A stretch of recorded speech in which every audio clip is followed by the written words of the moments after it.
You port Telly. Yeah, Port them. that's actually exactly where we left off. Is Murgloth not understanding what teleport was? So, yeah, Selkor, you teleported out of the camp to confuse Murgloth, but he's still not very happy because his head. Yeah, I wasn't trying to confuse him. I was trying to help him Oh, okay. understand. Yeah, what he I was actually trying to does. not be a loser. Yeah. Well, anyway, he's not. He's still not happy because you didn't teleport the voices out of his head. So that's basically where we left off last session.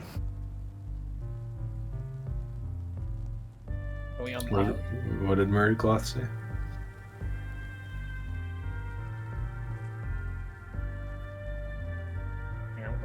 I remember much magic. Let me just really quick pull up the thing, and I'll skip to the end and see. That's Mark for Death. No, Mark for Death is the one. Okay. Yeah, that's the one where you had to bail the fall. Owned Lethal? No, that's not true. Owned LaBelle. Ah. I did remember the. I wasn't talking about what Murgloth said at the end of the last session. I was talking about what he said now. Because you just said something. You port Telly?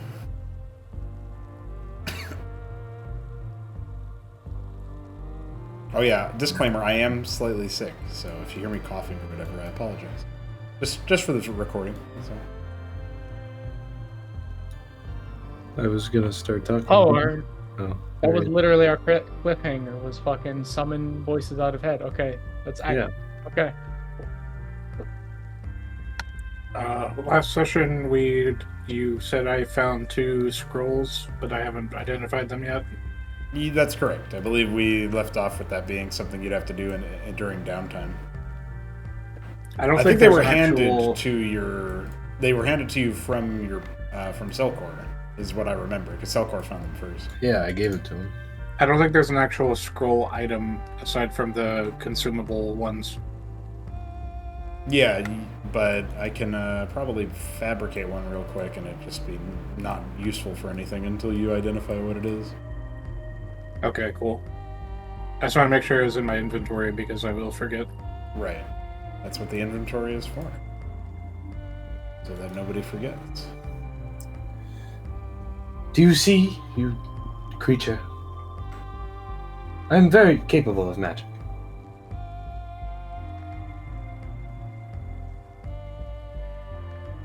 It's magic. You cut out for like half of that. What magic? Demon straight. Oh god. Sounds like you said magic demon trick no good. That's what I. If I can teleport you, surely I can teleport your voices eventually. Why no now?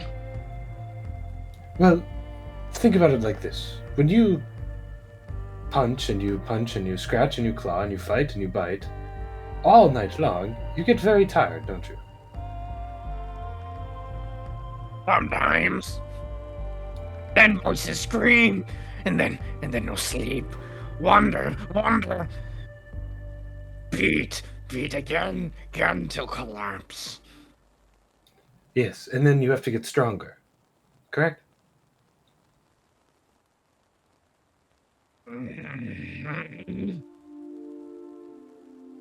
Okay, so imagine this. He doesn't elaborate. Sometimes, perhaps not you yet, but we had this fellow who thought he was strong enough to fight a giant, and then realized he wasn't. So he ran away to get stronger so he can go back to that giant when he's a little bit stronger. What I'm saying is, I need time. He'll like point to his wrist, like trying to demonstrate like a watch, and then he'll realize that this thing probably has never seen a watch before.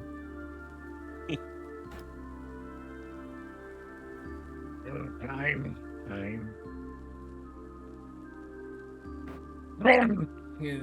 And suddenly a slightly different tone exits the creature. Many moon. Sacred moon. Yes? And then another voice. Must wait. Wait for freedom. And then another slightly different voice, and he says, Fine. 10 moons. and he holds up his fingers as if, like, behold, 10. 10 moons to summon voice out of.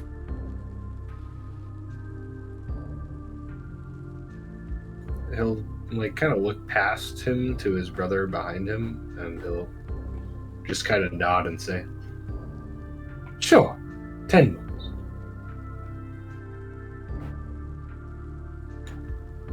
Now, you, Squelch. Are you going to rest like that, or in the bag?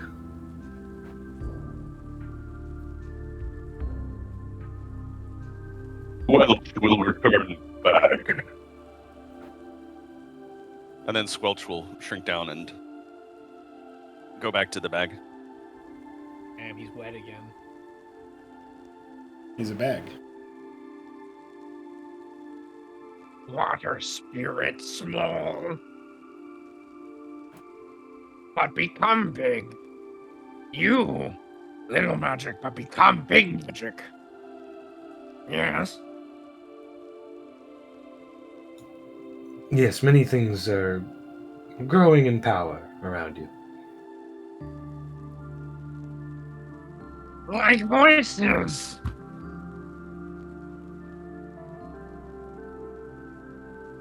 Yes.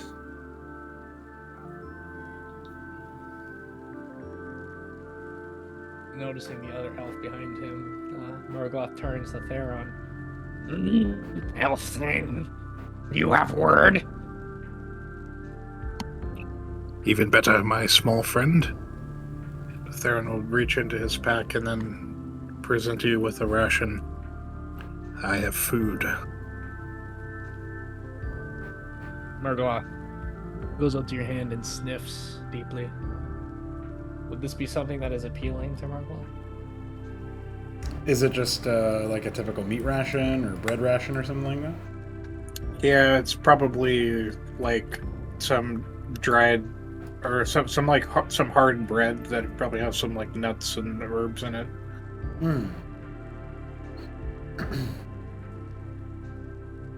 I think Murgloth probably wouldn't have experienced this unless he had raided from, you know, an existing store or something like that, like a store of food somewhere.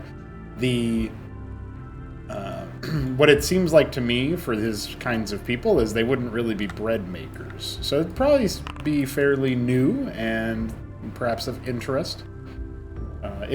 I think you can decide if it would appeal to his taste buds, but it would probably it would definitely be functionally, you know, nutritional in that sense. So your Murgloth's body could takes the metabolize bread. it. What beast does this come from? Well, there are some great beasts that wander the fields. We call them wheat walkers. Wheat walker magic? Sometimes. I eat and gain magic, yes? Only one way to find out.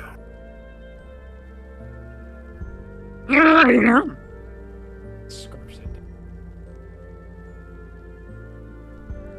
He eat.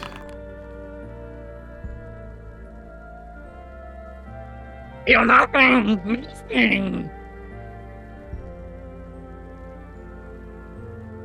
Morgoth is scratching at his head, sort of jerking and rocking. So many expect magic. Why no?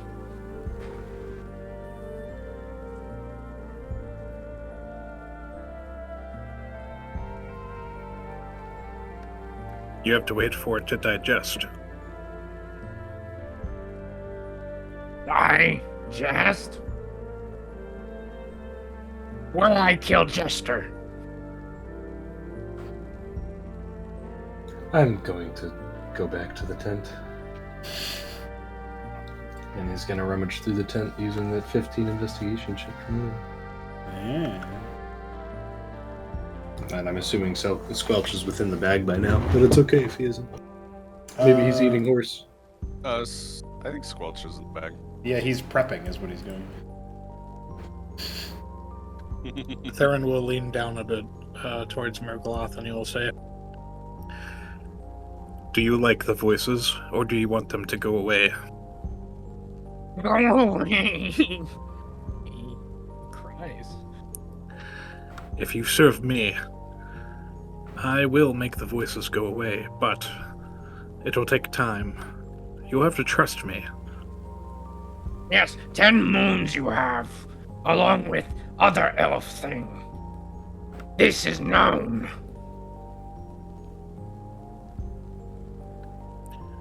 I'll see what I can do. Murgloth, kill human things that hurt elf things until 10 days. Yes? So long as you wait until we ask you to. We'll try. For you. Yeah, it's settled then. Theron will stand up and look towards the tent. Anything useful, brother? Well, with the roll of Is there anything 15... useful, brother? Yeah. With a roll of 15, Selkor, the banter-born Revocatus, because he has a lore now, is going to be retrieving...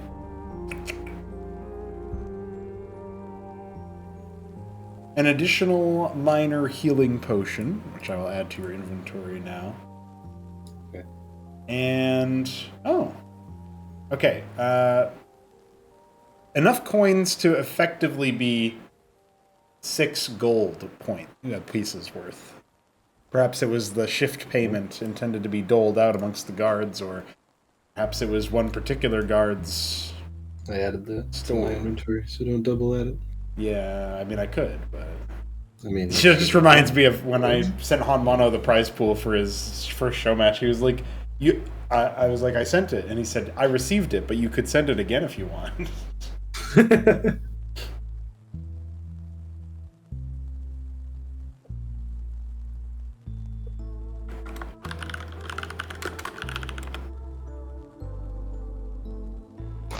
Some money and a potion. Nothing crazy. Well, anything helps at this point. This is true.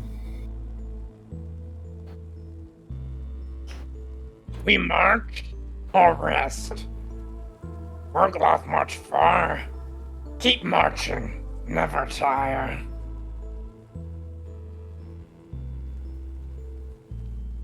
So we recently short rested, correct? Yes, and there was some concern about the hubbub that you all caused, maybe drawing further attention. Oh yeah, so we couldn't really stay here, right? That was a We should- concern, at the very least. We should probably go the long way out of here and then circle back to the road, make our way into town.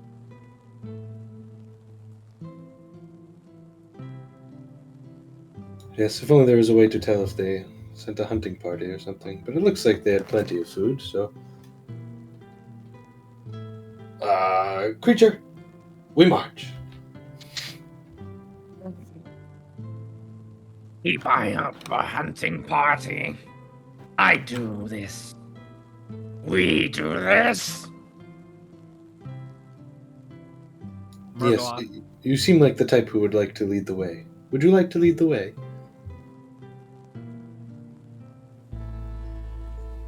Lead to cave? What? You want lead? Murgloth lead. Murgloth no cave. Are you interested in a cave, brother? Yeah, the question now would basically be, are you guys planning on waiting out any potential threat, or moving, towards the north gate before you, before the end of the night, basically, to stay an evening and at a more warm, roomy place than the dreary exterior? Well, brother, I must say, after our dungeon delving and our run-in with bandits and giants, I am of the mind for comforts. Fair enough. I'm of the same mind. Never mind, Murgloth. I will lead. Oh, Okay. Follow from distance, Murgloth. Look for hunting party. Yes? yes, but don't attack them alone. I attack with voices. Yes, the real ones, not the ones in your head. They are real. We are real. Okay, Murgloth snapped back. the ones with physical bodies that are not yours. All right. Murgloth rambles incoherently at this, but doesn't seem like he's going to engage further. He doesn't have. So what more of a Murgloth's going to do is problem. that he's going to kind of position himself and shadow the party, like stalk them, but also keeping a watch for signs of humans pursuing. So whatever check you want for them. Probably a survival check would be good.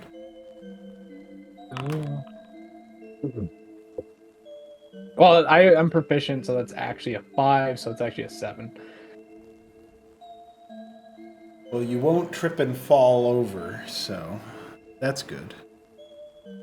He's looking more at the party and the elf things than he is the outside. Yeah.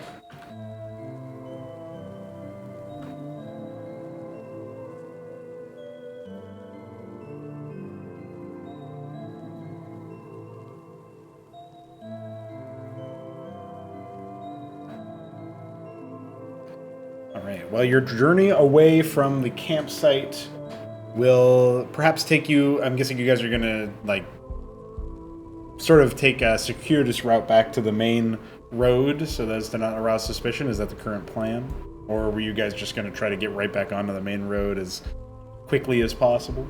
Yeah, we're long weighing it. Long around, waying it. If I am understanding it properly. Yeah, that's what I intuited too. So, okay. You take a little bit of the scenic route, and Selkor, since you're leading the party, can you roll a flat d20 for me? Shit. Roll a 3. How about a 3 plus Pretty 3 plus close.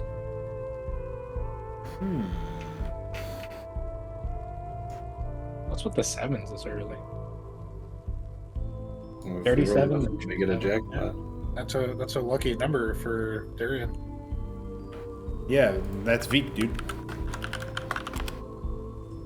You summon Veek if you ever roll 3 7s in a row. Yet I wish. There's a star spawn that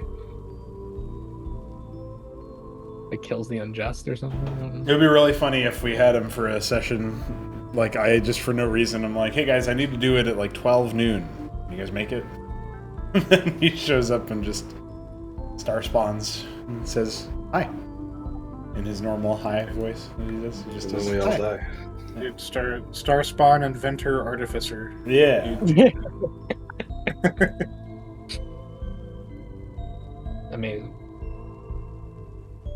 So your circuitous Double route will lead you a little bit further east away from the main road, and you'll come upon a large, sort of slight clearing, small clearing in the forest, but like the site of scarred land.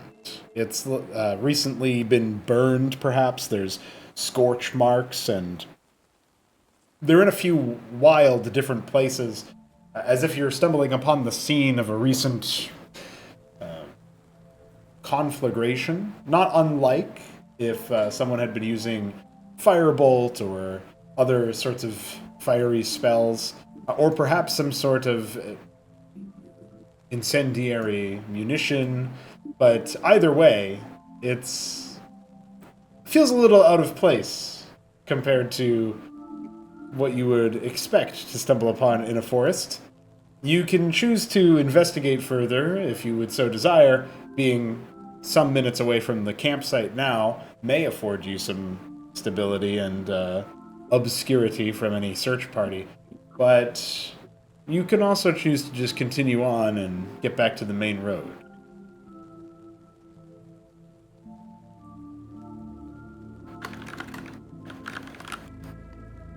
I'm down for whatever prevents us from being pegged as the guard killers.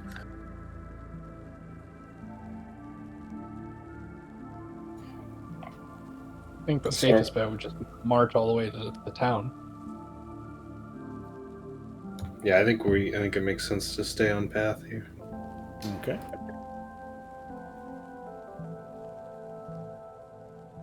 Hold on, my computer's lagging. Alright, so eventually you come upon the a little bit closer to the site of the North Gate of Tark. That's what Theron and Selkor will know it as from their knowledge of the area. The others, of course, will be a little bit less understanding of the region, but, moving closer to the settlement nonetheless. Your trip proceeds without any issue, barring your one discovery. There is nothing to report back about. And the North Gate is before you with a small regiment of guards that seem to be slowly patrolling some of the areas during the rainstorm. There's a few of them that, you're far enough away that none of them will have noticed you, but you can see them clearly communicating while out front of the gate, and you're certain more of them walk up along the palisade, given the nature of how some of these individuals are speaking to one another. Excitedly, which is kind of a scary sound coming out of Murgaloth, who's been nothing but a schizophrenic misery monster until this point.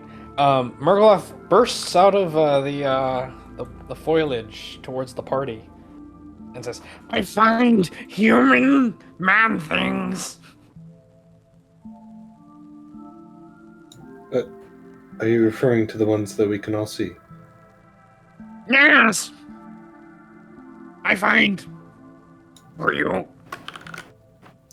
Good job, the Murgloth.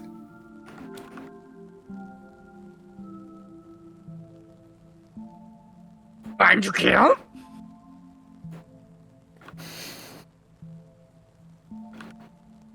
It seems like we may be holding off. Am I right, brother? I don't think we're in any position to take an entire town. Yes, And maybe. moons from him? Yes, maybe soon. Maybe soon. Well, let's hold off on for now. 10 moons.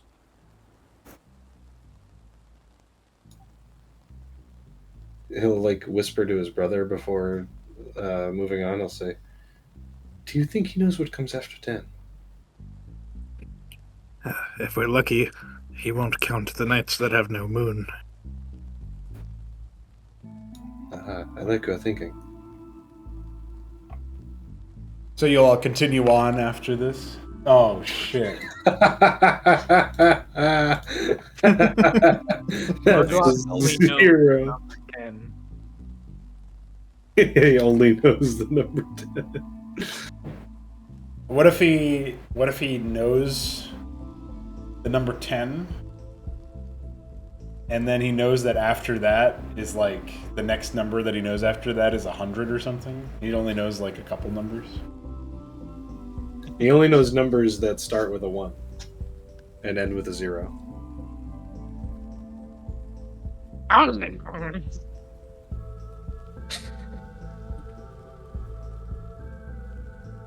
So will you be approaching the guards outside the North Gate, or will you be sort of looking to do anything else? At this point, it looks like you are intending to seek harbor in the town. So, Yeah, I guess we'll shape up the best we can and approach looking like travelers. With an odd Margoth. red. Go ahead. Oh, good. Margoth walks on all fours with his maul over his back, stinking of blood, death, and many other horrid things. And what's it called? Muttering to himself incoherently.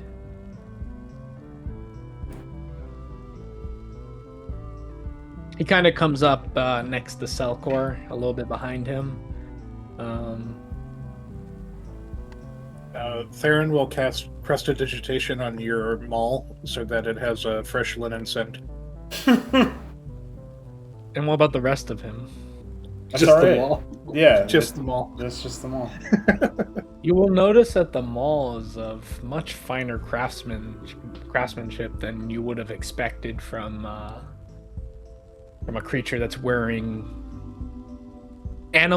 dried animal skins that are so tattered and misshapen as to be indistinguishable from its own spiked flesh. But they are there, and it is some sort of armor. The maul is of clearly civilized make, and it has some emblem of it, likely of whatever poor fellow this creature killed to take it.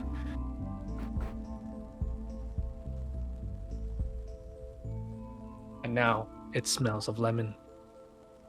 Linen. Linen. Linen or laundry. lemon? Linen. Yeah, Oh, linen. Okay. Fresh linen. It smells of linen.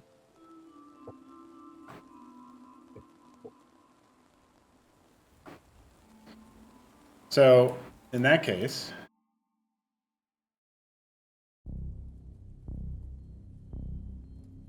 Oh shit. This is big. you approach the north gate of Tark, a city hold, or town more appropriately with its number, meant to allow trading through Caramond between Inalance, Barad-dûn, and the dwarven cities of Tasia and Ronsa prior to the arrival of some of the waste forces that largely constrained the dwarven city's ability to trade with others. The guardsmen turn to regard you as they see you in their peripheral, but beforehand you did notice that they were shouldering swords and spears, shields.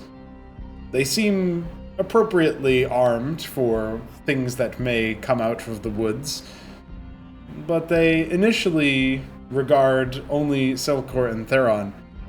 Murgloth, how far away are you from the party? Are you plainly visible?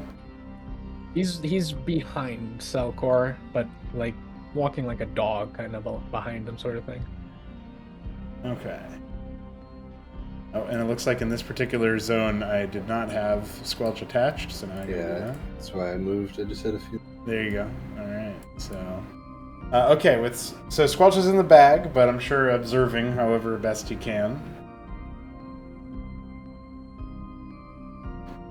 The guards motion for you to approach, clearly interested more so in pulling you closer to them than to move out away from the gate. It's a tactic that doesn't happen at every settlement that you've gone to, but they don't seem alarmed by your presence, even as they catch sight of Murgloth.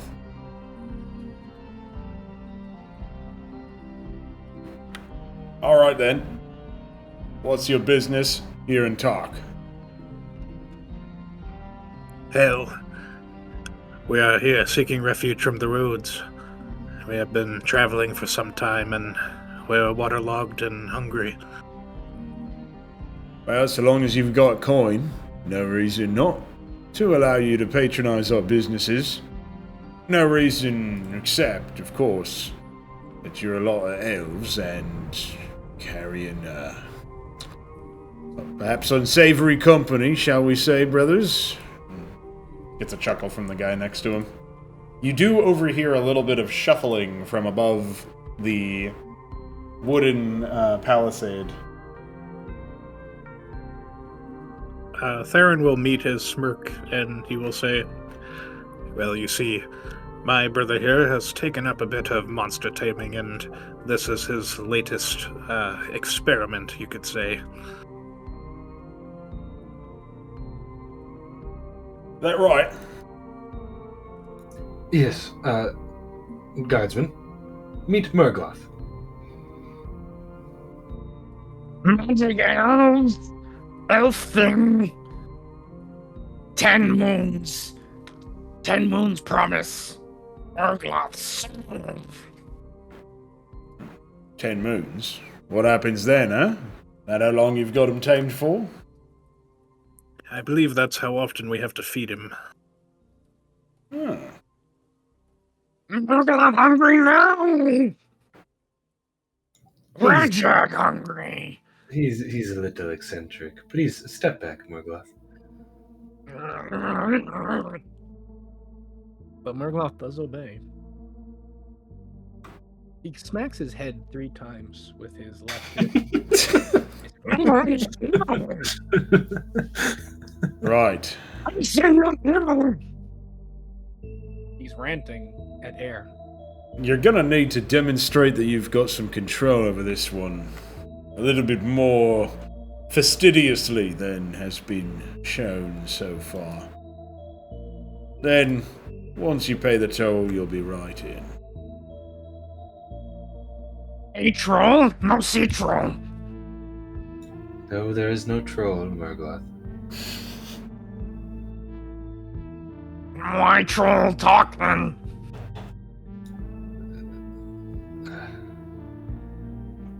He's quite the character, you know that? He says to the guard, and then I'll turn to Murgloth and I'll say, "So, Murgloth, the nice people will allow us in if we demonstrate that you are under control of your own actions, or at least that I am under control of your own actions. So why don't you wave to the Mr. Guardman, and you say, 'Have a nice moon.'"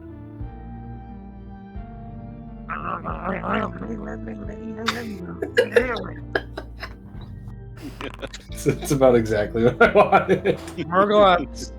Murgloth really struggles. And he looks at you, he looks at the guard, he looks at Theron, he looks back at the guard, he looks at you, and he goes, and he slams his head in the dirt a few times.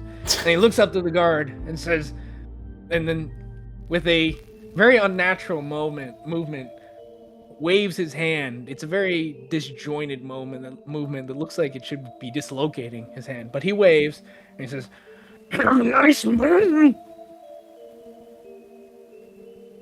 Jag, like helmets." No, step back, Murgloth. Step back. Orgloth like moon better, yes? And as you can see, he is quite eccentric. Do you want more demonstration, or do you think that maybe we should just pay your toll? Not troll, toll. Don't throw my toll. Huh. Well, I would like to be done with this business rather soon after that, but you have demonstrated your unnatural ways. You, elves do that a lot, I've noticed. Then in that case, if you pay double the toll for old Murgloth here, then we'll consider it done. And how much would that toll be total? I'll let you all in, the 3 of you, for 1 gold piece. He'll look to his bag and he'll say, "Bag, give me a piece of gold, please." In response, they see a little slime pseudopod stretch out of the bag, and it's got 1 gold piece on the end of it, and it just slowly nestles the gold coin into his hand, and then slowly retracts back. the bag. Thank you, kind sir. And the slimy coin, he'll hold it out to the guard. Here you are. Oh, hold on, brother. Never mind. I cast Prestidigitation to clean the ooze off of the coin. Oh, see, one shiny gold coin just for you. Man, things like shiny. Like helmet. Ratchet's helmet. Morgoth, please step back. You are scaring him. The guard gets a good whiff as Margloth. Yeah, whiff of linen. No, linen.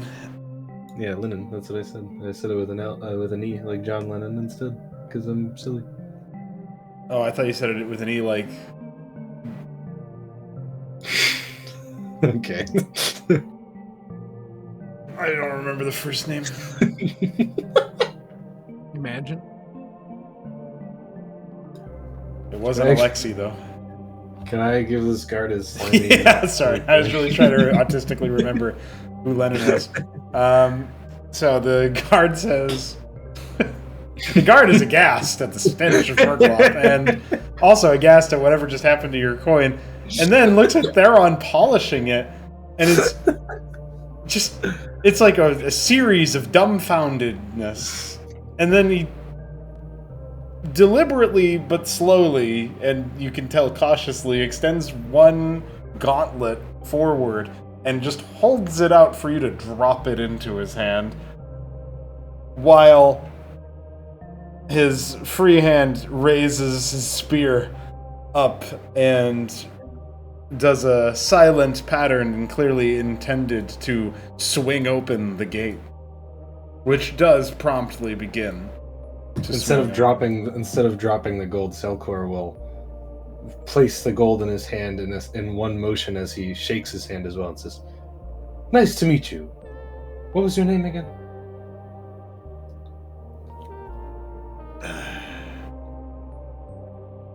Just call me Jamor. Jamor. He's still like shaking the hand. This guy Don't pull does his not hand. like you. He'll pull his hand away and say, "Ah, are the gates open by now?" The gates are... Yes, they're starting to open. By the time you finish whatever you're going to Yeah. say, they'll be ready for you to walk through.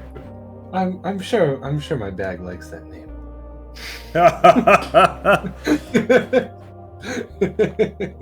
Come on, Murgloth.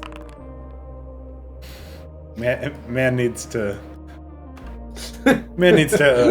just not be intimidated by that. Passive intimidation. Just gonna take a step back. Yeah, he's gonna go ahead and just. He's probably like, what did I just let into my town? Yeah, there's immediately some discussion between some of the guards, and you can't They overhear. hear very muffled from the bag. Actually, I do. My name. Yeah, he needs to roll a perception check to even hear that, and then an intelligence check to even believe that he heard that. Yeah. When you say "Come on, Murgloth," he yells, "No!" But it's in another direction, and he just follows you anyway.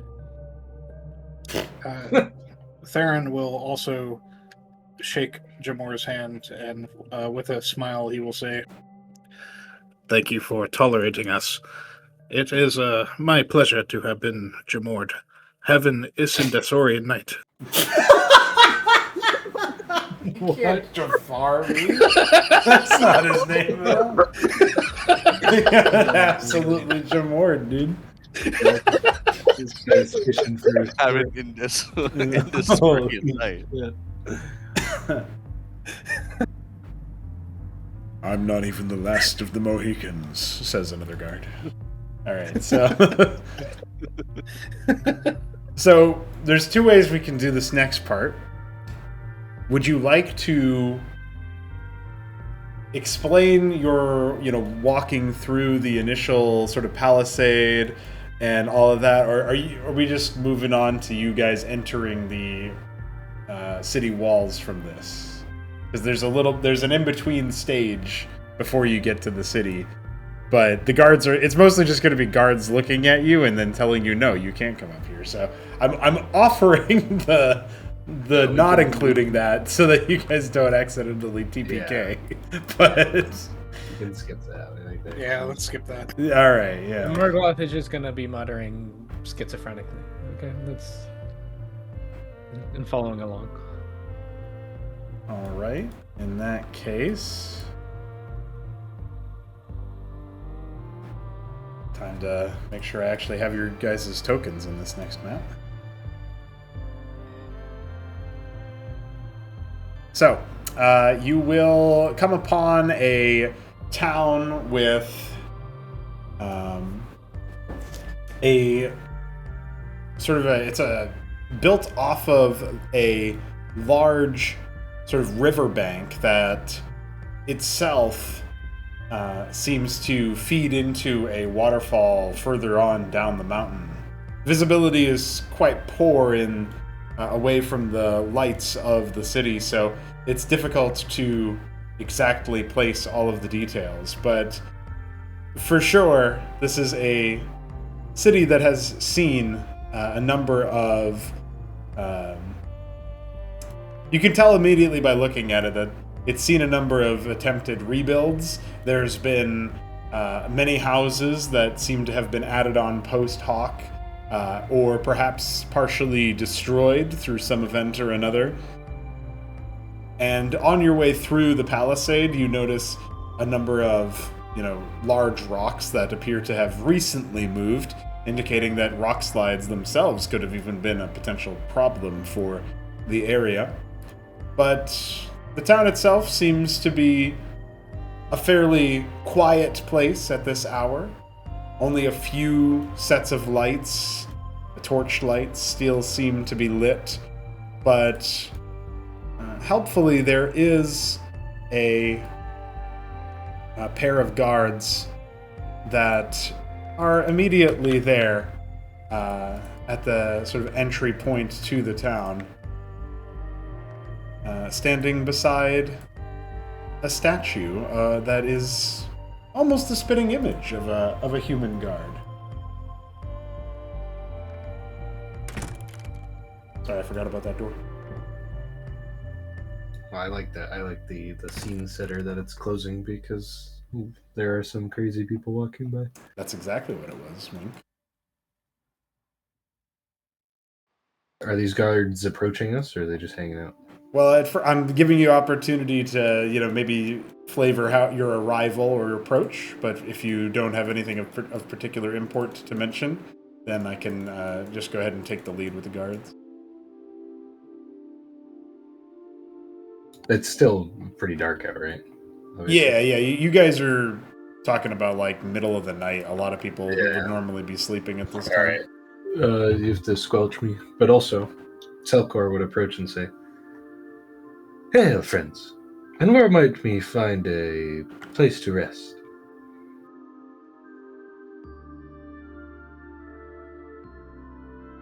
I will squelch you now.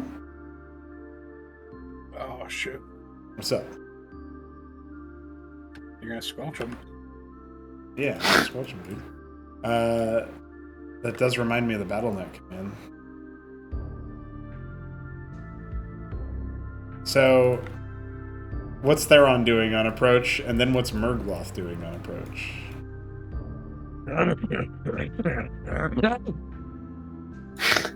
Yeah, okay, I figured. Theron will He's be just mentally breaking. Oh, this is actually a pretty good move for him. As we're walking up, Theron will be shushing Murgloth, and he will say, "Quiet now, little one. The only voice in your head is mine."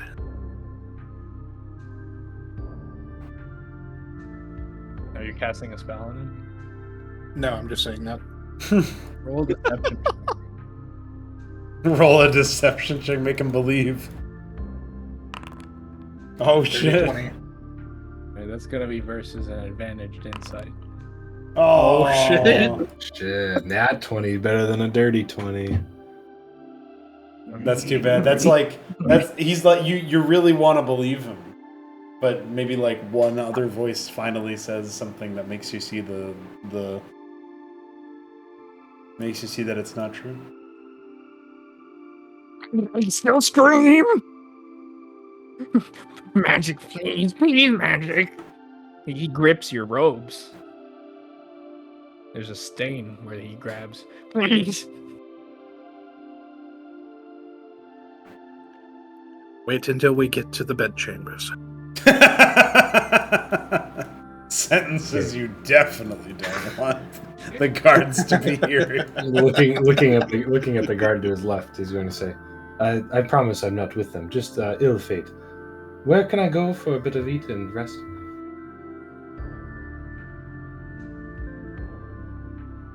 You come into Tarkhold and you don't even know about the Mountain Brew. I'd recommend it. Certainly the best drink around here, and the only place you'll find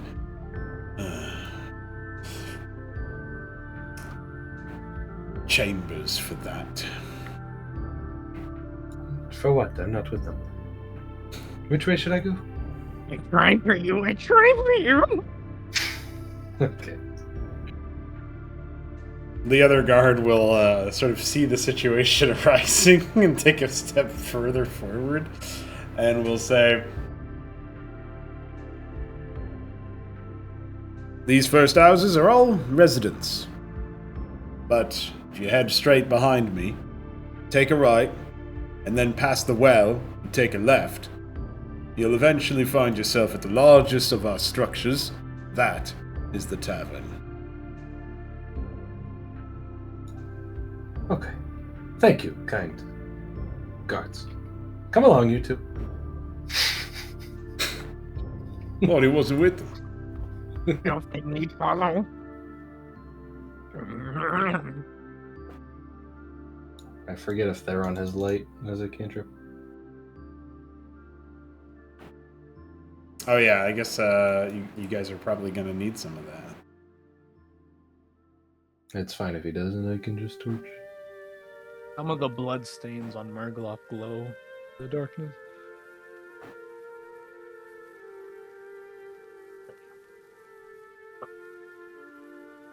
Selkor will pull out a torch from his bag of holding bag. As you- you Mhm. as you pull out the torch, Theron will prestidigitation to light it. Yeah. Murgloth shields his eyes. He follows. Oh, I can see through that window. There's nothing in there.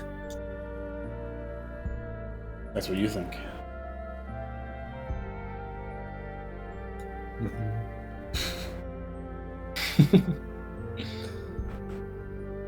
Another guard stands some sort of vigil. He almost looks like he might be nodding off as you approach, but quickly snaps to and then gives you a regard. Behind him is a well with a spilled water bucket that someone has deigned unworthy to clean up. Don't they have more magic? Wheat golem? The wheat beasts are in the wheat fields, not in the town. I'm not hungry. Maybe quiet Rajak now. Selkor's just Rajak always liked when Murgloth did fight. Man, elf. This is the way you said to go, right? Take a left at the Rajak well. Wartrap. He did say take a lift at the well, that's right. Alright. As Selkor walks up the stairs away from the interesting folk, he's gonna say, Squelch, how do you feel about this place?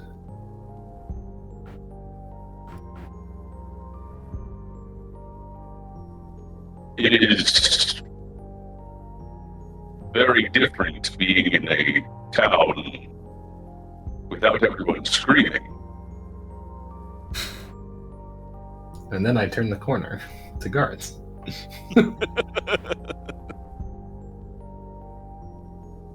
What's that? Hello. Someone under attack? I haven't No. heard any screaming. Not here or now. Just catching up.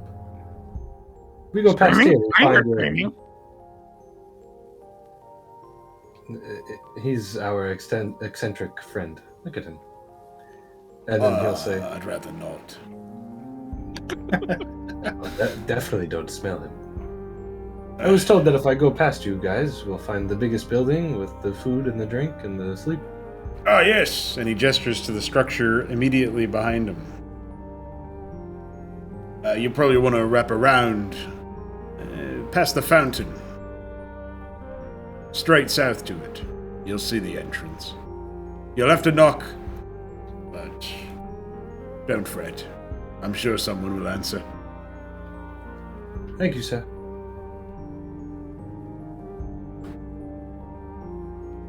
Nothing what Murloc knock. Murloc strong. Makes shit, it's a things goblin. loud to make voice quiet.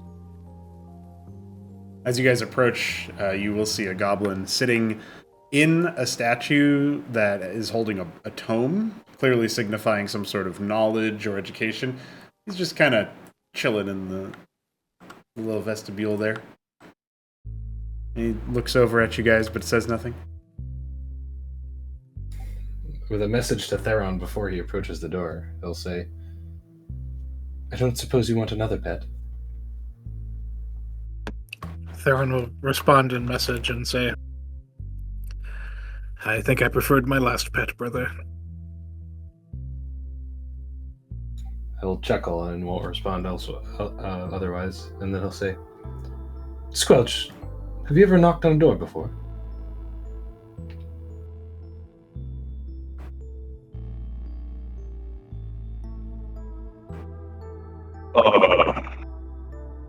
I have knocked down a door before. Well, it's quite similar. You just do it with less force. Would you like to try it now?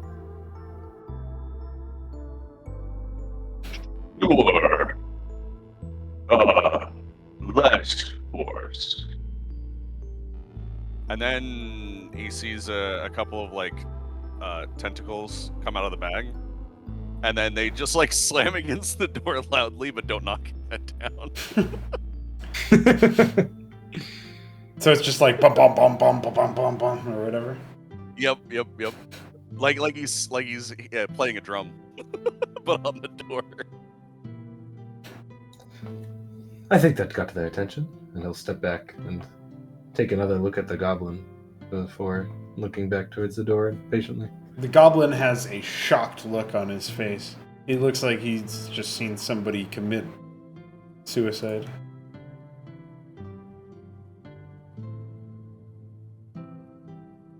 Well, then I guess he wouldn't look away from the goblin, he would say. And why do you look like that?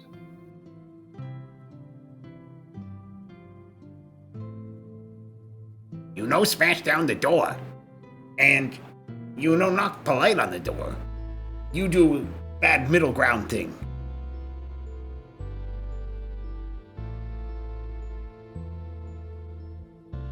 Would you like to come here and demonstrate how I should do it properly?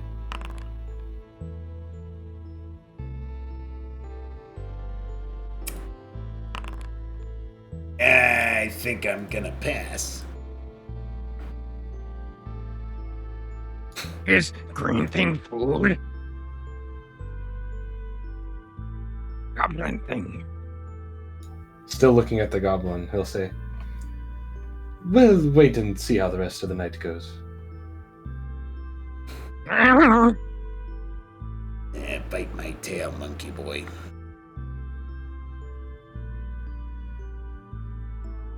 He'll look back towards the door.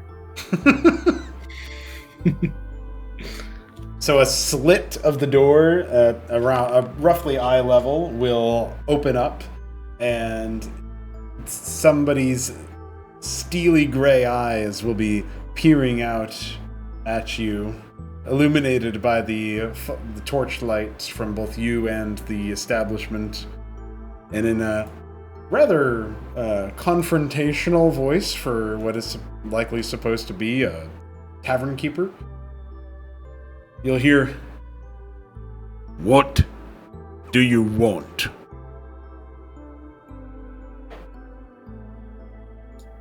We were told to come here and look for food and drink and sleep. My friend got a little excited knocking on the door. He's never done it before.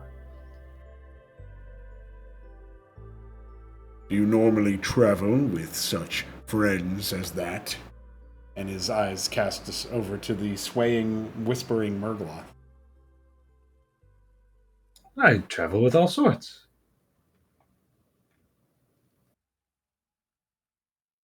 Rooms are gonna be extra for him. And then there's a sigh. The slit will slide back over to cover the eye shot, and then you'll hear the sound of keys jangling and locks sliding. So, for this next part, actually hold that thought. I'm going to use the opportunity for a bathroom break. Hey, See you back. Don't worry, Murgloth.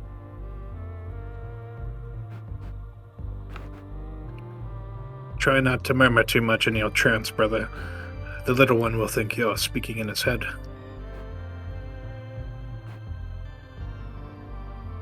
I'll do my best. Really funny to call him a little one, because yeah, he's short stature-wise, but he's fucking wide. Yeah, I think it might be more of a maturity thing, right? Or like a... I don't remember. I mean, he's apparently old, but he's not a... Theron is more so like using other ways to refer to you because he's afraid that saying your name will activate you.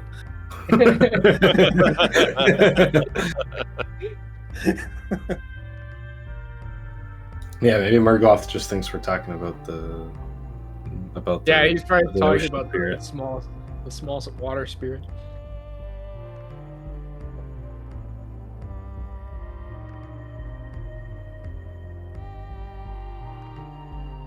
I feel like with you guys managing to make it into the tavern and the barkeep, finding you a room furthest away from the entrance again, as usual. That plus the fact that he did say that his clientele despises elves and charged you extra for Murgloth as well. Well, actually, I guess he did say room's going to be more expensive for him, but then he was more upset about you being elves, apparently. So Yeah. that's kind of funny. Nonetheless, you do hear a sharp knock at the door after not very long.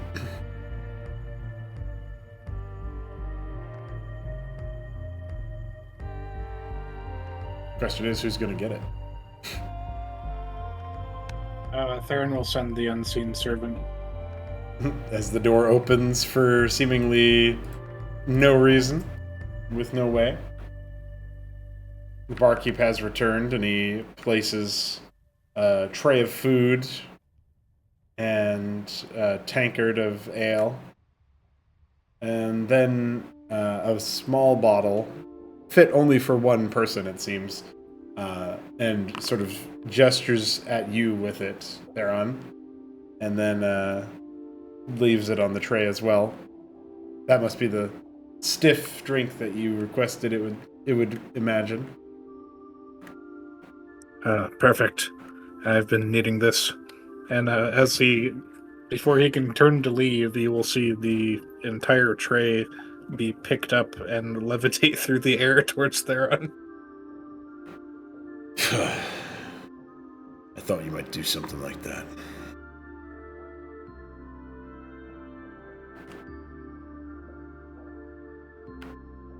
Don't be too loud. And then he closes the door.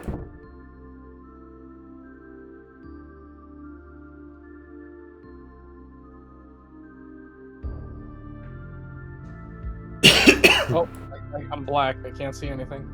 Where'd you go? Where did I go? Fucking hell? God. You scratched with a gnarled hand on the wood. He's gone. Oh, Burglar! Thank God we Oh. finally got rid of him. Well, Look, I tried to- can only I- pull it back this I way. tried to undo all of the steps that happened in the token layer, and nothing happened, so... Here you go. Oh, I'm back. I was just typing. What the hell? Did you hit the delete That was key? your first mistake. What key? The delete key? Maybe on accident. I don't know. I think I was Yeah. having my hand around. That's the main thing I can think of, anyway. It was fucking obliterated. He just fucking vanished. Was anyone drawing Margoloth's attention to the food? Yeah, it gets centered onto the table there. He's lost Theron- in a train of thought. Theron does immediately reach for the drink and try it. What is it? It's some sort of brandy. You taste the sweetness of it first, and then the alcohol kicks in, and you know it is indeed something strong. He did me right. Theron will make sure to thoroughly enjoy the drink before eating anything.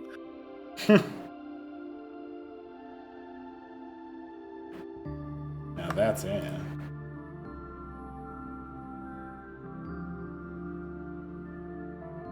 Inebriated elk man. Hold the drunk check again, con. Yeah. Yeah, it's one bottle of brandy, but that can be pretty significant. If he's He's also finishing the whole thing. So I don't know. If he's just having enough sips of it to really know that he's had enough sips of it. Different story. But he does have +2 to con, so I feel like he'd be able to handle. I think if we're gonna try to instantiate some sort of rule set more definitively for that kind of thing, con mod gives you free drinks, which would be like one ale or like a small, like half a small bottle or something like that. Theron could probably thoroughly enjoy that whole bottle and be affected, but still be able to be relatively the same. In which case, it's just like, how does Three Crow want to flavor it? That's my thinking. That makes sense. Yeah, I like that rule.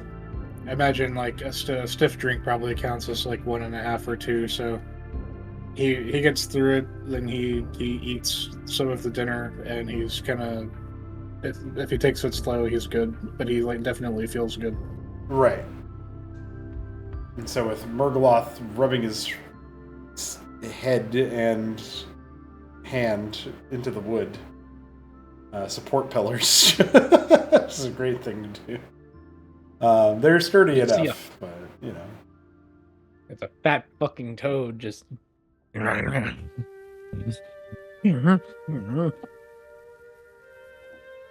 the corner.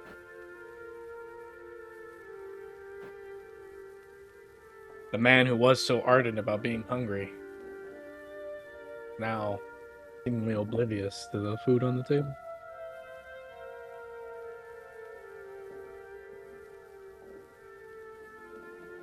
Now, where have I seen that before?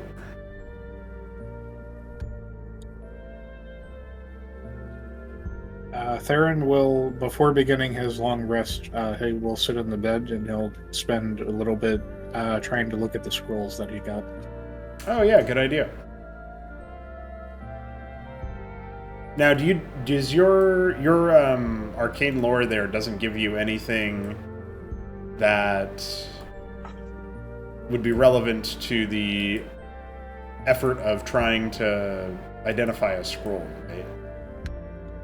Let me see. I'm pretty sure it was to do, like, arcane and fiendish things. So I have the esoteric historian, so I have proficiency with history, and I have advantage on checks made to identify cataclysms, lost empires, archmages, and old magics. Right, okay. So the old magics is kind of loose, but I guess that probably refers more to like ancient magics. Yeah, I would think so.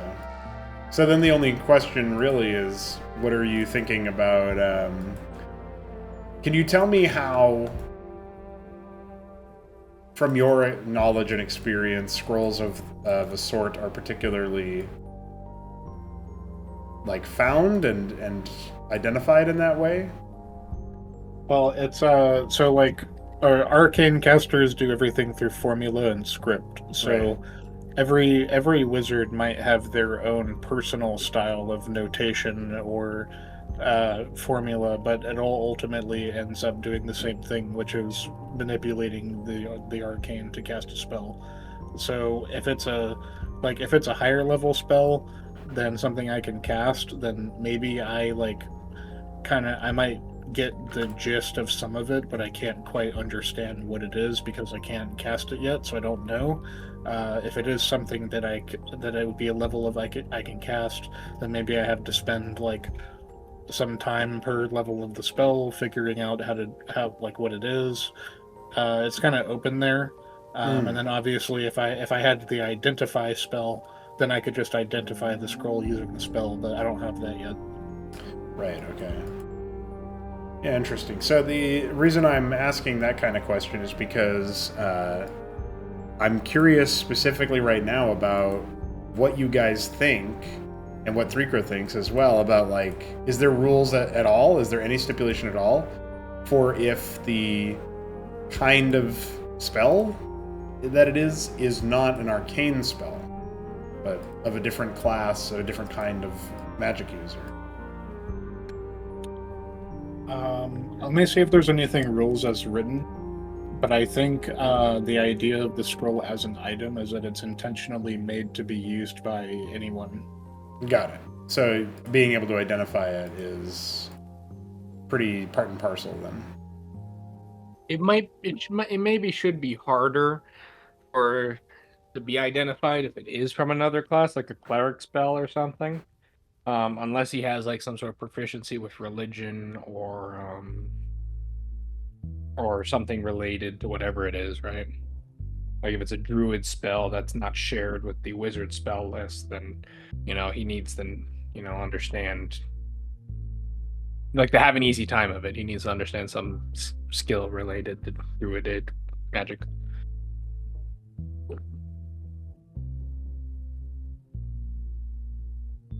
I could see that being the case, but there is a good point in what Threekra said too, which is that the idea of a spell is that it should be able to be used by anyone. But yeah, he should be able to figure it out if Yeah. it's of a level that he can understand, regardless of what it's from. But I do think there should be a difficulty increase if it is foreign to what he would otherwise encounter in his wizard school. Okay, it's a little bit different than I remember. So rules as written from the 2014 rules is there are two ways to identify a spell scroll. The first one is casting Identify. The second one is you must spend at least a short rest focusing on the item while you are physically handling it. And at the end of the short rest, you learn the properties and how to use it. However, it has to be a spell that shows up in your class's spell list in order to actually read and cast the spell. Otherwise, you only know what it is. I didn't think that was true. I thought if you found a scroll, you could just use it. That's why they were good loot. But I guess they're only good loot if you can cast. Well, it's essentially an extra spell slot on demand. That's the resource there. That's what would be good about it, but I'm just saying apparently not rules as written. I'm not gonna necessarily abide by that. I'm gathering data live here. So there's a couple more things here. If you want to cast a spell scroll that is above your normal level, you can make a spell casting ability check with a DC of 10 plus the spell's level. If you pass it, then you can cast the spell using the scroll. Otherwise, the spell fails. And then if you want to copy it into your spell book, you also have to make an intelligence arcana check with the same DC, and then you can copy it.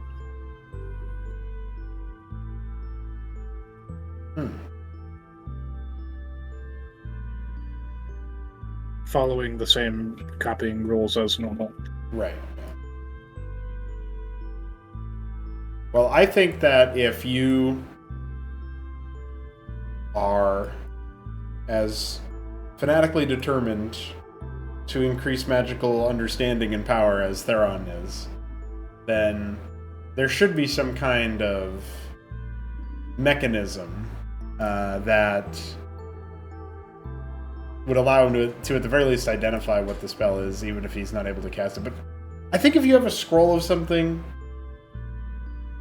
as long as you have magical understanding, then it should be usable. It's sort of like, that's my gut feeling about it on a mechanistic level. And I guess there's like a separate argument to be made to say that, like, if you're buying scrolls from a vendor and you're not a caster, they might charge you extra to make it like workable for dummies, you know what I mean? Yeah, like Maybe you treat the spell like the original classes, like the spell DC and the spell, like wizards make intelligence checks and all that for their spells, right? Like maybe anything related to that is the original classes. So if it's a cleric spell, you actually use wisdom and not your intelligence mod. And that's the trade-off, is that, yeah, you can cast spells outside your class, but because they're outside your class, you're not going to necessarily be efficient at casting them. That would probably be pretty interesting. Well, what I will say is that Theron, the scrolls have handwriting that by itself makes it a little bit difficult to decipher. They seem to have been scrawled somewhat quickly, maybe as part of an effort to almost like mass produce them. They are not, finely crafted parchments that you might see in a display in one of the many areas of Ekibanjar, but instead something more hand-transcribed by a more lowly scribe, if anything. So, what you sense about them, in terms of their quality, does not impress you. But you can define them as related to the divine, related to holy magics. And you do recall that in the camp there was a cleric among the guards. That these likely were her belongings. Which would lead you to the conclusion that they are likely magic that would be useful in supporting an ally in an engagement.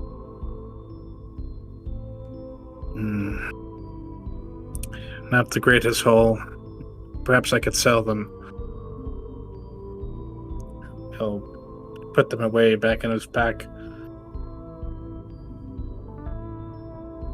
He will put his bags between the headboard and the wall so that they're a little bit less visible to Murkloth.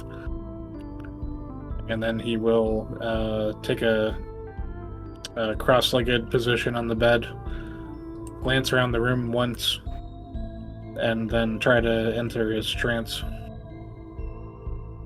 All right. So you left portions of food out there for others when they see fit to eat. And you had your drink, and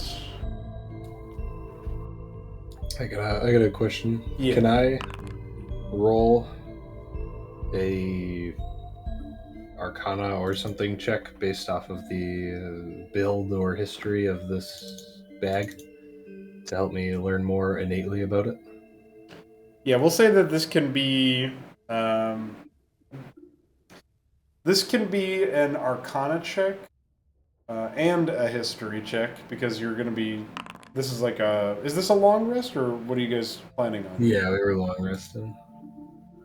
That's expertise, so I think that's a 16. No, it's a 14. If it's expertise, then it's 10 plus your modifier plus Yeah, proficiency. So 14. Yeah, the -2 is there to counteract the extra bonus. Yeah, so it's a 14. So And on a then 14, the history sure. is an 8 or a 9. It's technically a 9. Yeah, it's a base 5 because you're proficient. So as Murgloth falls into a slumber, and Theron begins to enter his own trance. Selkor, in your trance, you focus on the Devil's Will, the bag that seems to have carried Squelch to this location. While you're not able to recall many histories or treatises on demonic or devilish artifacts that would at all illuminate the purpose of this bag, its arcane nature is impossible to ignore. The magic has ceased to scream at you the way that it had when it first was added to your collection and recovered by you in Ekimanjar. But that does not mean that it is not still palpable. The kind of intensity that normally would be reserved for when you have a mighty sound constantly thrumming in a too close proximity for comfort. That's the feeling and sensation that threatens to overtake you the more you focus on the object. But hitherto you have not been able to pierce deep into its historical contents, shall we say, or its arcane purpose or composition. Yet, upon this examination here in this Mountain Brew Tavern, as it was called by the locals of Tarkhold, you do find something amidst the layers of silk, fabric, and whatever magics were imparted. Almost a signature within the essence that unfurls in your mind as a missive, a message within the fabric itself that demands the great devourer, no matter the cost. Demands the primal hunger.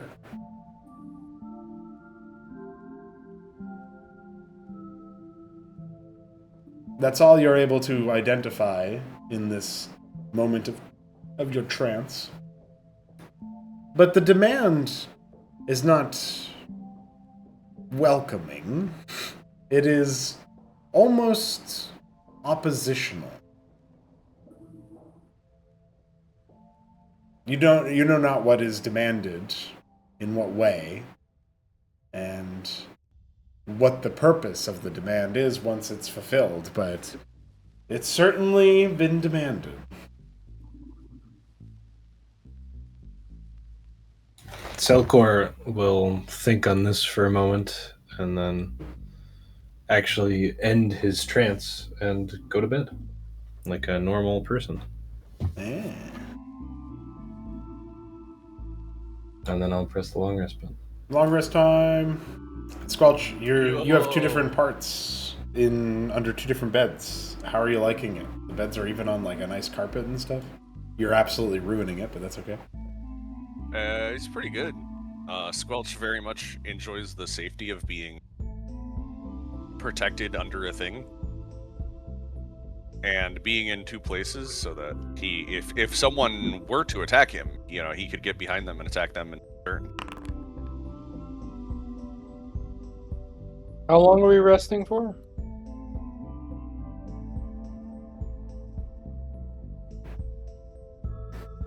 Well, We're long resting. elf rests only take 4 hours, so I don't know how long you guys need to sleep. Yeah, it was established that for a long rest, Squelch will need the full time, and Murgloth Fojag will also need the full time. Yeah, that's why Selkor is sleeping regularly. 4 hours in, Morgoloth will wake up.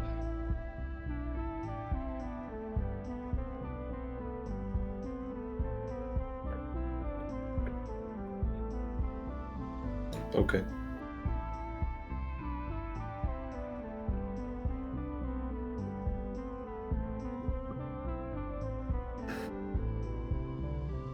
I guess I hit the short rest button. I think you can just do a roll. You can complete a long rest, but in this particular case, since we would treat it as half of your max HP would be filled, rounding up. So you'll still be healing to full. But that's because Do you're I only check missing his a new little bit. day? Yes. Okay. When Murgaloth wakes up 4 hours into his long rest, he will scavenge over and start forking down the food noisily.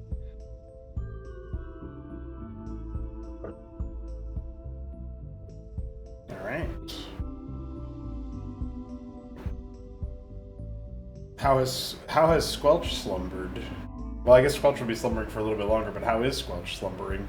With safety and he's sleeping pretty good. He's not actually having a nightmare this time, so that's good. Dude, when I finally get time to make the map that is just the bag, and then Balefall just lives in that map the whole time, that's really good. I have to keep asking Selkor what's going on. Well, I might be able to configure it so that you can freely like activate the bag map anytime you want to, but I'm not entirely sure about it. If that's the case, then that would be pretty good, because then you can just decide whether you're paying attention. But I think that's a little bit of an avant-garde mechanic. Just a little bit.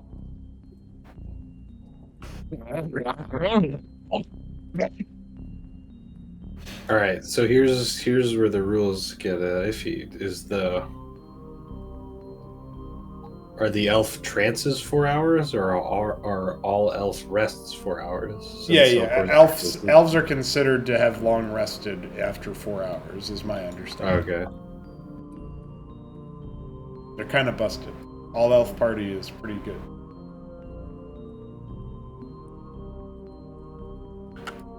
That's why, just one of the many reasons why humans don't like it. Yeah.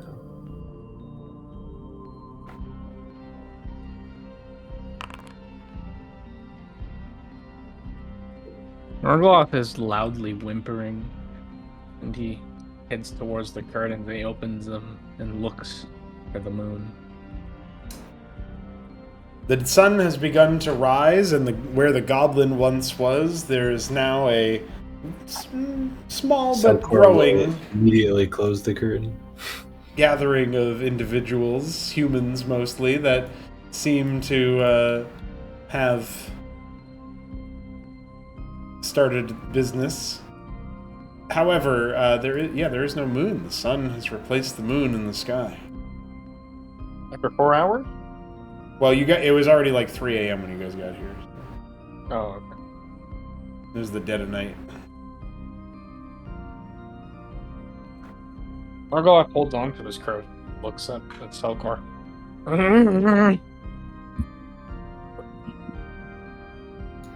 My friend, we are not welcome here, and as such, we should probably refuse to show our face for a little bit. It's loud.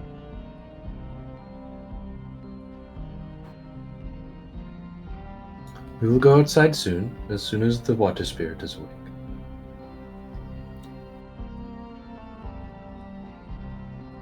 Water spirit can be quiet. Murgaloth swings a fist in the air. Well, that means that Selkor can close the curtains. Yeah. Alright, the loudest. Need to silence with pounding.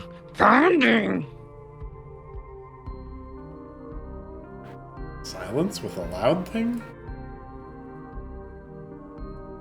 Hey, bro, you need that adrenaline drowning everything out.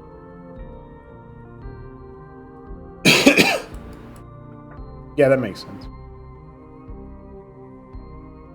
So, like, Murgaloth would be the kind of creature to take, like, the entire container of creatine. I don't know what creatine does to you, but over. Not this. I can say that because I took creatine before this session.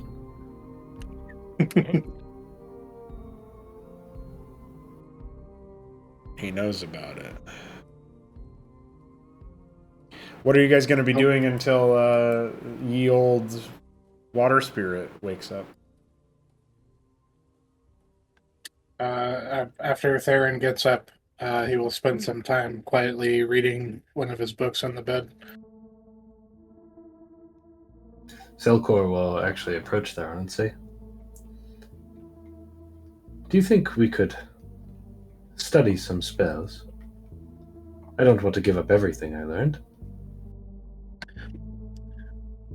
Theron will give you a knowing look, and he will say, "I thought your university days were over, brother." I wouldn't call this quite a university, but you do have a couple of scriptures I could look over if I remember correctly.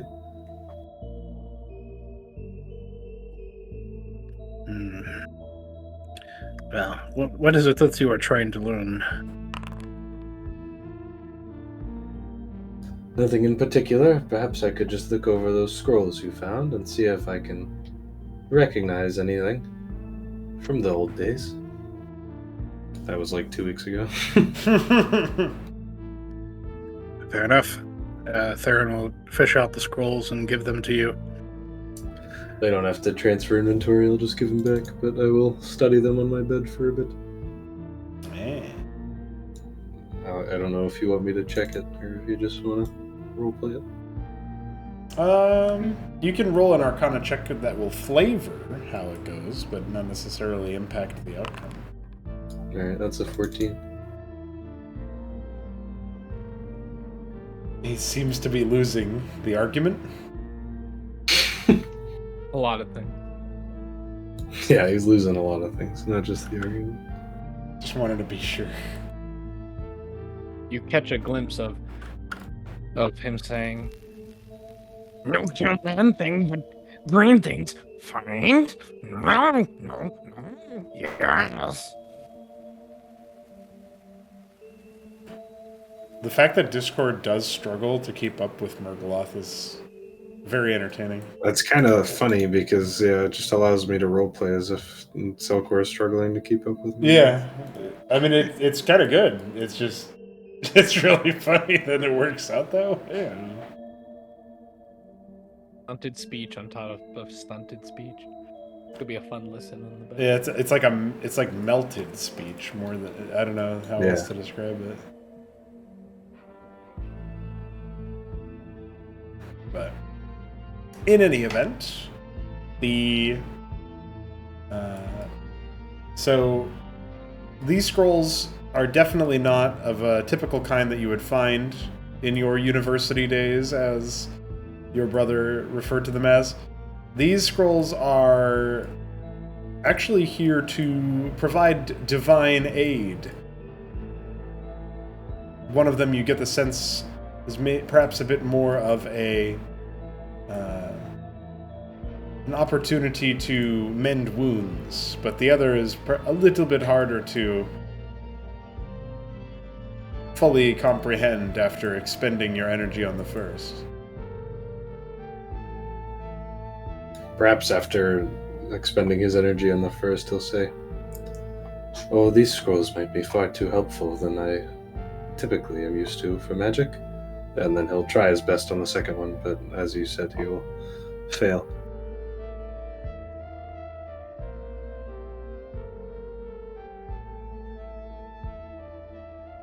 It's funny that you had a very different reaction than what or what your characters had different reactions. Yeah. And then, without disturbing Theron, he will just leave the scrolls on the edge of the bed for him. Murgaloth tries to open the window again. He is in gremlin mode. Perpetually. I'm letting him this time. Maybe I'm too entranced to know. Too zen, too tired. Yeah. He tries to identify orcs in the crowd. Or goblins.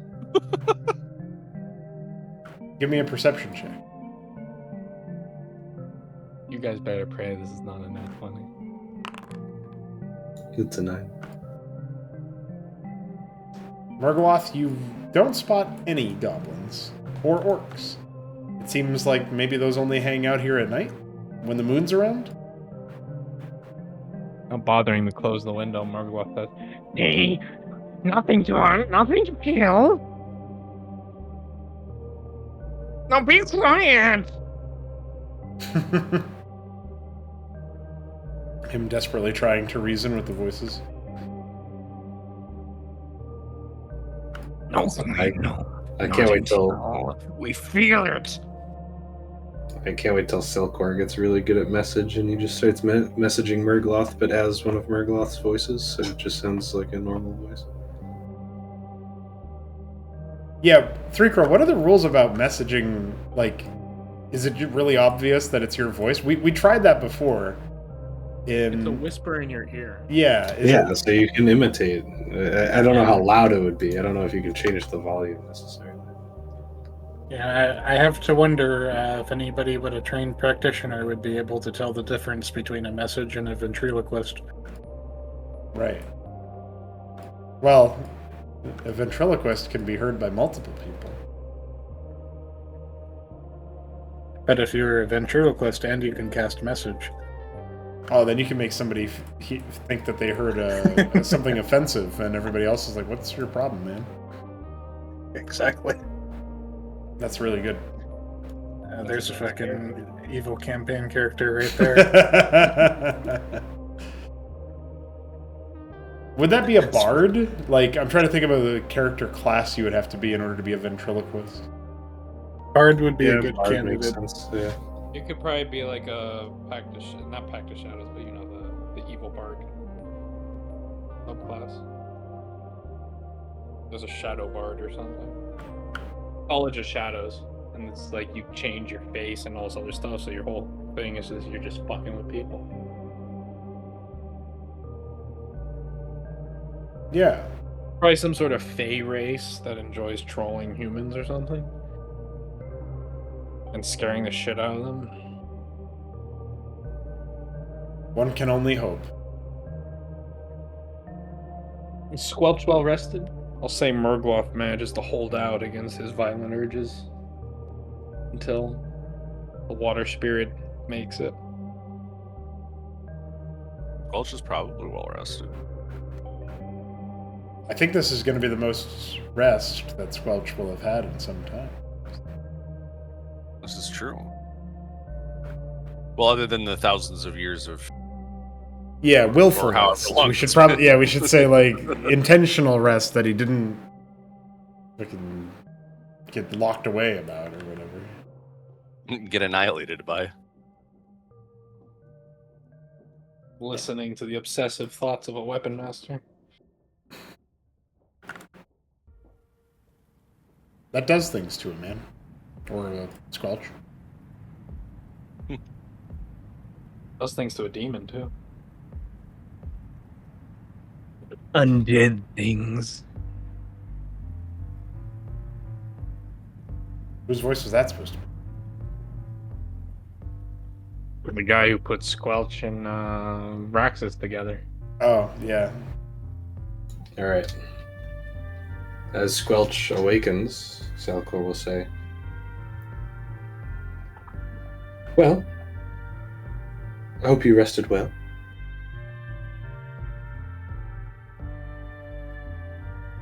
Squelch is rest.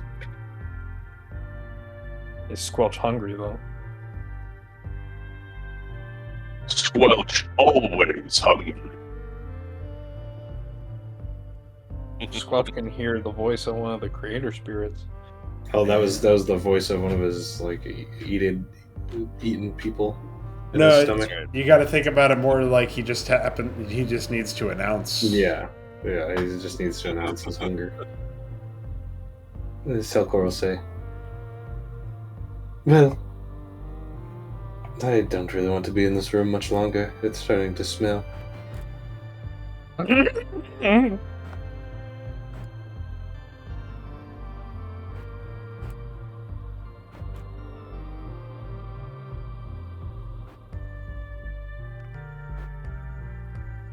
Surprised we haven't got a noise complaint. I haven't rolled for it all yet. Hold on. Oh shit. Selkor will offer Squelch the bag and say, "Are we all ready to go outside and face the world?" I see world's face covered in blood. Murgloth races across the table. I'll take that as a yes, Murgloth. Wait for us. Does Murgloth wait? Murgloth has his hand on the door, but he grips it like iron. He stares at you with desperation in his eyes. Just really...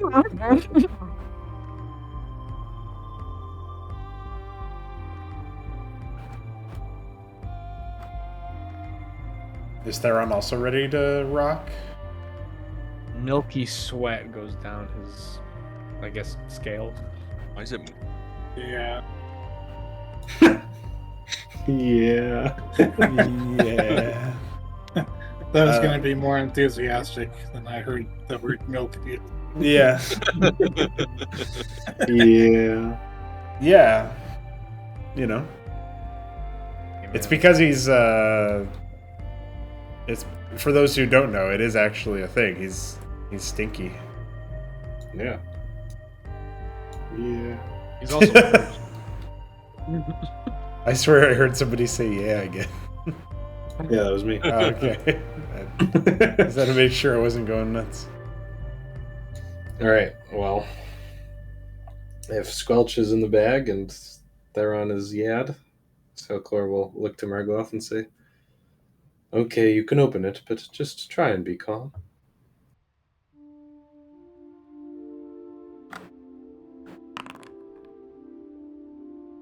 Murgloth looks like he's about to violently swing the door open, but he grabs his hand with his other hand and gently, ever so gently, shoves.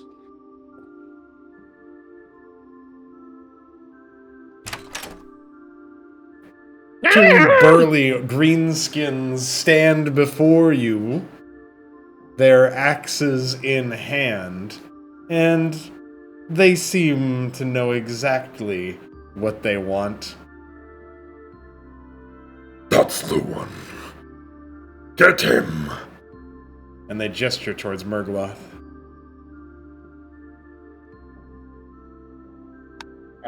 Shambler, is this your next character?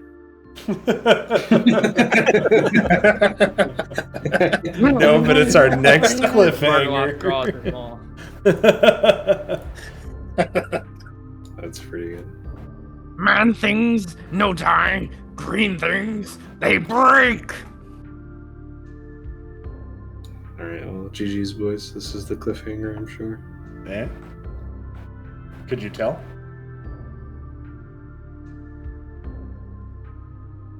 That was a really demented session. So. I enjoyed it. I hope you liked being Jafard. That was. That's what he was talking about when he said demented. Yeah, I actually forgot about that. Actually, there's a lot of demented things to think about before that and after that. Man, you gotta get committed to your character.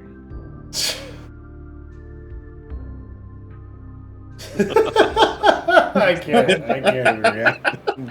Yeah, that's what I can. Yeah. All right. I will hopefully be more animated myself when it comes time for the next session. I have been a bit run ragged, and obviously I'm also still recovering from an illness. So next week we hope to be back in better spirit and health. But I hope you guys are enjoying. You guys did make it out of the camp and into the North Gate, and then into the city, and then into the tavern. You guys, 3 maps. you guys Three have maps. it was a bit of a, there wasn't much to do in dead of night, so you weren't able to get too much done in that way. But and you even resisted a different adventure hook that could have taken you down a completely different path. So that is actually pretty good. Impressive restraint in that respect. But yeah, I hope you guys enjoyed the session. character finding session.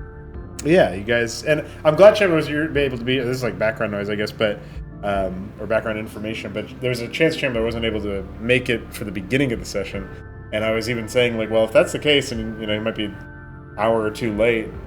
That can be most of the session or half the session, depending on how we're looking at it.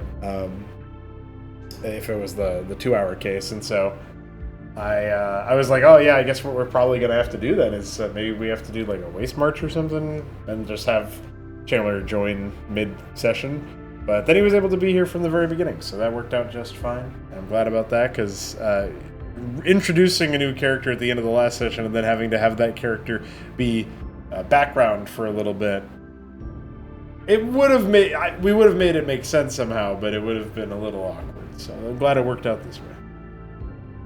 Yeah, I got a lucky break. Thought I made that show up on time.